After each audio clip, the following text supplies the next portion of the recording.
I'm Dana Whitaker.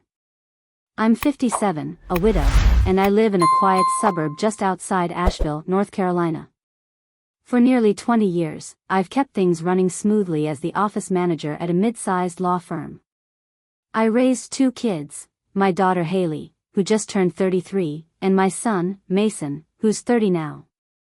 Most of my adult life has revolved around making sure they never had to go through the kind of struggles I did growing up. Then last Wednesday, I got an email that flipped my entire world upside down. It was from Haley. No subject line, just her name staring back at me in my inbox. I actually smiled, figuring it was a quick check-in or maybe a sweet note before her big day. We'd just gone over wedding details a few weeks ago, and I'd already pitched in $28,000 to help her lock down the venue, hire the photographer, and book the florist she's adored since her college days. But the second I opened that message, the smile disappeared. Mom. That's how it began. No, dear Mom. No warmth. Just Mom. Like a label, Haley went on to explain that she, her fiancé Nathan, and his family had finalized the guest list for their ceremony out in Sonoma. And after a lot of careful consideration, they thought it'd be better if I attended virtually instead of in person. She said Nathan's mom was particular about the number of attendees and wanted to keep the whole thing intimate. Then came the kicker, the line that stung more than anything else: if you still want to be part of it, we've set up a Google Meet link. It'll be just like being there, LOL. I stared at that screen for what felt like an hour. My coffee went cold in my hands. I didn't shake. I didn't cry. Something inside me just shifted. Like a quiet earthquake had cracked through the foundation of everything I thought was solid, and yet, somehow, I was still standing. My response was only 4 words: sure. Enjoy your big day. No fuss. No drama. Just me quietly stepping back. And somehow, I knew those 4 simple words would echo louder than any screaming match. I didn't want to argue. I didn't want tears. I wanted the silence to speak louder than anything I could say. I shut the laptop, drank the rest of my lukewarm coffee, and got dressed for work like it was just another ordinary Wednesday. But it wasn't. That was the day I stopped fooling myself into thinking my sacrifices ever truly mattered to my daughter. That was the day the story began to change. The drive to work that morning was quiet. Spring in North Carolina still carried a chill, but I hardly felt it. My mind was stuck on one question: how did we end up here? I've been with Turner & Cole Law for 19 years now. The job's not glamorous, but it's steady. And steady was all I had after my husband passed away suddenly, back when the kids were teenagers. I still remember standing in front of our busted old dryer, bills spread out on the kitchen counter, trying to figure out how to afford groceries and Haley's college deposit at the same time. Back then, I didn't think twice about giving up my weekends. I picked up extra hours, scrapped our vacation plans, and missed more birthdays than I can count. I kept telling myself, your time will come later. Spoiler alert, it never did. Every cent I saved went straight to Haley and Mason. When Haley switched majors twice and needed extra credits, I paid. When she moved to Chicago for a job that barely lasted 6 months, I covered the security deposit and bought her plane ticket. When she was heartbroken after her second breakup at 28, I flew out, sat beside her, and brewed chamomile tea in a kitchen that didn't feel like mine. And when Mason wanted to buy a house with his partner, I co-signed the loan and cut a check for the first $9,000 without blinking. I never kept a tally. That's what moms do, right? But reading that email made me feel like I wasn't a person anymore, just a resource. Like I had served my purpose and been quietly shelved. At work, my boss, Joel, stopped by my desk. He's one of those rare men who remembers how you take your coffee and never forgets a birthday. He took one look at me and raised an eyebrow. You look like you've seen a ghost, he said. I set a latte from the cafe downstairs onto my desk. What I really wanted to do was tell Joel the truth, that my own daughter had just uninvited me from her wedding. But instead, I forced a small smile and mumbled something about not sleeping well. He didn't push. That tiny gesture, just a coffee and his quiet presence, nearly broke me. After the mental noise I'd been drowning in all morning, it reminded me, I'm still here. I still count. Even if it's only in the smallest, quietest way. By midday, my phone lit up again. Haley. Her name flashed across the screen like a spotlight I hadn't asked for. Voicemails. Texts, Mom, please call me.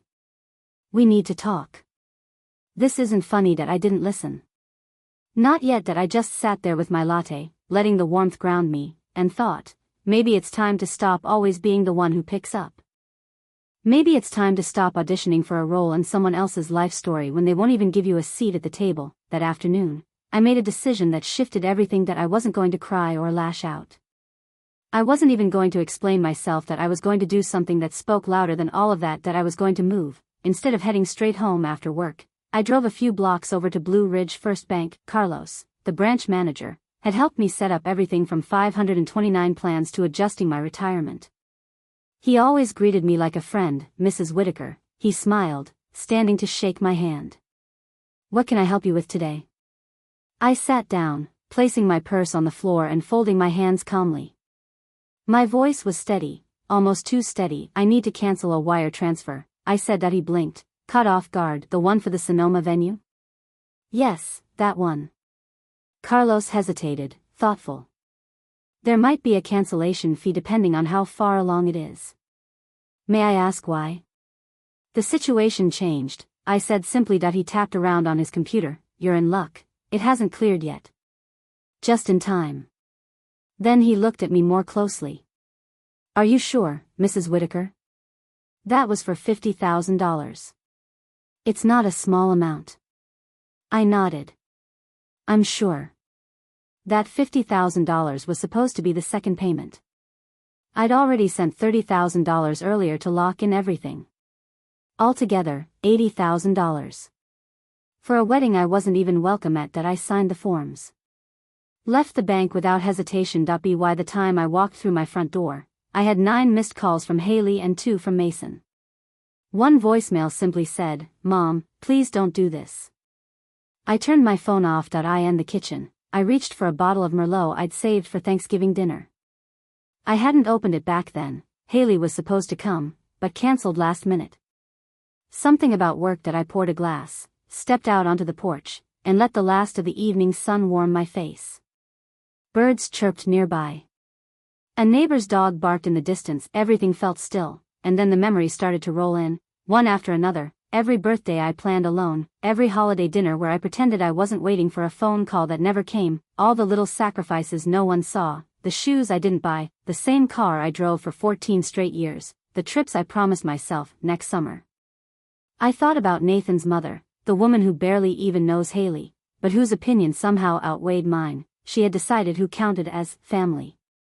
And I hadn't made the cut. That I thought about the end of that email, Haley's casual little LOL. Like watching your only daughter's wedding from behind a laptop screen was some kind of joke. And finally, I thought about myself, not as a mom, not as a widow, but just, as a woman. What did I want? Peace. Self-respect. A life that didn't revolve around being convenient or needed by people who only remembered me when something was expected. That night, just before 9 p.m., the doorbell rang. At first, I thought about pretending I wasn't home. But curiosity got the better of me. I opened it to find Mason, still dressed from work, tie loose, shirt sleeves rolled to his elbows. He looked uneasy, like someone bracing for a storm, clutching his phone like a shield. Mom, he said, stepping inside before I even had a chance to breathe. Why haven't you been answering your phone? Haley's losing it. I closed the door gently. Nice to see you too. He sighed, already pacing across the rug. She says you're bailing on the wedding. That you're being difficult. I let out a short laugh. Difficult? For not going to a wedding I was disinvited from? He shifted on his feet, clearly uncomfortable. Look, Andrew's family is covering most of the expenses. You know how old-fashioned they are. I raised an eyebrow. Old-fashioned? I already put down $34,000. I was about to send another 50. That's not old-fashioned, Mason, that's manipulation. He froze. Wait, 50,000 more? I took a slow sip of wine. Was. Not anymore. His face drained of color. Mom, they're counting on that. The venue, the food, not my concern anymore, I said evenly, not a hint of warmth in my voice. His tone jumped up a notch. Of course it's your concern. She's your daughter. And I'm her mother, I said, calm but cold. A mother who was told to stay home and watch her daughter get married on a damn screen. He ran both hands through his hair, exasperated. You always have to make everything about you. And that was it, that was the moment something inside me finally snapped. Get out of my house. He blinked. What? You heard me, Mason. Get out. Mom, no, I kept my voice low, but firm. I have poured every ounce of myself into this family. I've given everything I had. And I'm done being painted as the villain in a story I built with love. He stood there a second longer, jaw tight. Then, without another word, he turned and left. The door clicked shut behind him, quiet, but it hit harder than any slam. That I stood in the center of my living room, heart racing. And then it hit me, I didn't feel guilty, that I felt free. The next morning, I woke up to 46 missed calls and a flood of messages from Haley. They started passive-aggressive. Mom. We need to talk. Why are you acting like this? This is immature. Then, they got more frantic. The venue just called. The payment didn't go through. We're going to lose the date if we don't pay by 5 p.m. Paris time. Andrew's parents are furious. They said this just proves they were right about you. At 3:35 a.m., she sent, I don't understand why you're doing this to me. That I took a slow sip of my coffee and smiled. Of course she didn't understand. Haley had grown up surrounded by my sacrifices so thoroughly, they'd become invisible. She never paused to wonder where the comfort came from, the safety, the support. She just assumed it was part of the world, that I would always be there. Not this time. Later that morning, I was back at my desk, reviewing client contracts, when a new email pinged into my personal inbox. Subject line: please don't ruin my wedding. A period at the end. Cold. Final. I clicked it open without expecting much. Mom, she wrote, I know you're upset about the live stream thing, but this is going too far. We've lost the deposit. If we don't pay the balance by tonight, Paris time, the caterer walks. Andrew's parents are livid.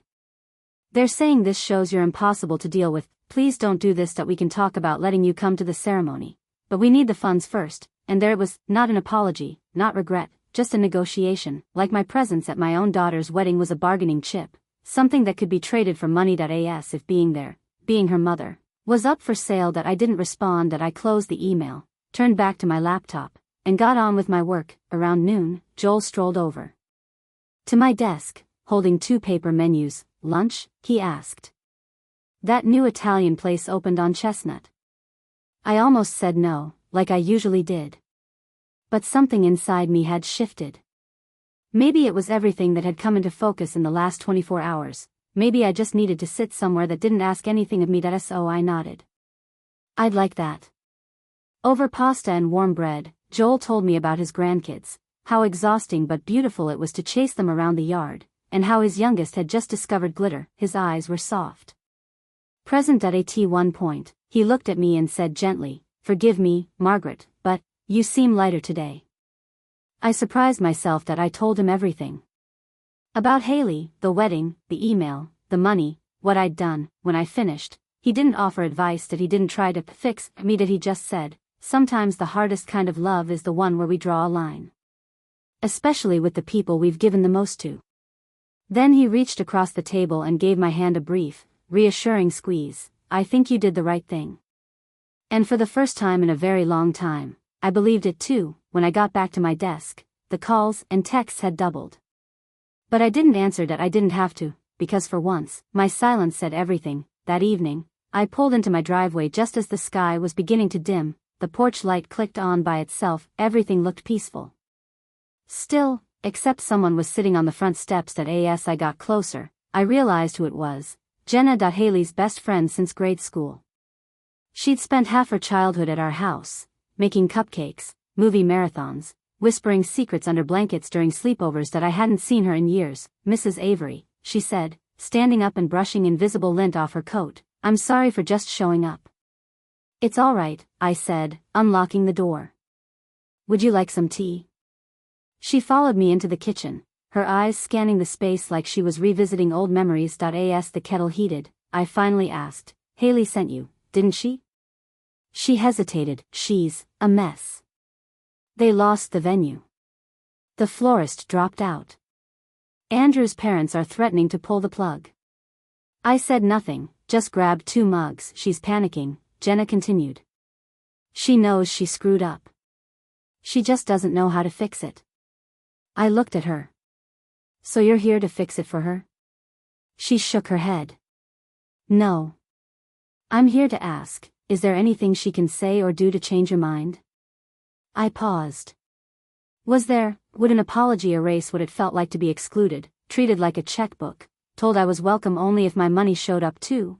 I looked at Jenna, still so young, still hopeful. No, I said quietly. There isn't. Her shoulders dropped. Not even if she apologizes? I handed her the tea. Words are easy, Jenna. Especially when people are desperate, but the people who love you, they don't wait until you've cut them off to finally see you. She looked into her cup, nodding slowly. I get it, she said. Even if she doesn't. I'm sorry, Mrs. Avery. You don't need to be, I replied softly. We stood in silence.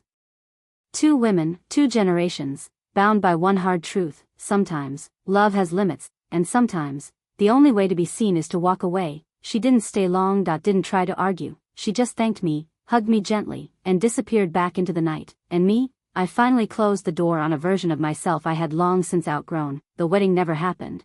At least, not the one they'd planned. They scrambled to find another venue, but everything was either booked or far too pricey without the money I had once promised. From what Mason told me later, they ended up doing a small backyard ceremony weeks later. Just a few relatives and Andrew's parents. That I wasn't invited, and this time, I didn't need to be. A few weeks later, Haley sent one more email. A long one. Emotional. Half apology, half explanation. I read it once. Then archived it. I wasn't angry anymore, just done. There's a strange kind of peace that comes when you finally let go, not in rage, but in clarity. For the first time in decades, I woke up without wondering who needed something from me, without bracing for another guilt trip dressed up as affection. I made myself a promise: if my presence is negotiable, then so is my effort. Now, I go to work. I read books that make me laugh. I joined a pottery class. I have dinner with people who see me, not what I can give them. And I've learned something I wish I'd known a long time ago: you don't have to set yourself on fire just to keep other people warm.